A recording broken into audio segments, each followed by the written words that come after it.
Finally సాధించేసినాము. ఇది వినడానికి వియర్డ్‌గా అన్నా ఇదే నిజము. మా ఎక్సైట్‌మెంట్, హ్యాపీనెస్ అయితే వేరే లెవెల్‌లో ఉంది. ఎక్కడ కట్టకట్టుకొని ఎళ్తున్నానని చూస్తున్నారా? మరి కాదా?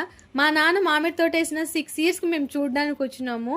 మా మామిడి తోటని మేము ఇంతవరకు చూడలేదంటే మీరు నమ్ముతారా అసలకి? అవును. అందుకే వియర్డ్‌గా ఉంటది వినడానికి అని చెప్పినాను.